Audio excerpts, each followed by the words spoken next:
Do you think I'm a tissue you can use and dump? If you don't talk for the next 5 minutes, 1 million naira. I don't want your money. I don't want your money. Okay, wait. If you know you continue to be sleeping with me, I want to get pregnant for you. Babe. Yes, what is it? What? I've been thinking. Mm-hmm. I want to get pregnant for you. Are you normal?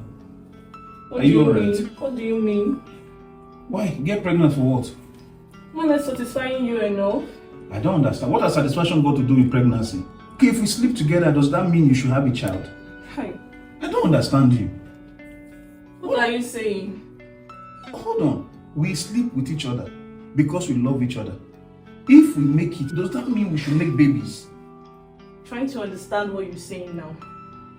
Like, Is this after why you all woke I've me done up? for you, Hold on. I was even thinking if I told you this, you'd be like, okay, let's go ahead. Why will I be saying go ahead? Why will I be happy that you are saying you want to have a baby? A baby for me. You're not married. You know I'm married. You are married. You're a side chick. Then why do you want a baby? Being married is not the problem. For you? For me, it's a problem. It's not the problem. I don't mind being your second wife. Yeah, I just want to get pregnant Stop. for you. Stop. I don't like this talk. Babe. Wait, hold on. Just listen to yourself. Shit. You want to have my baby Yes. when I did not apply to have baby.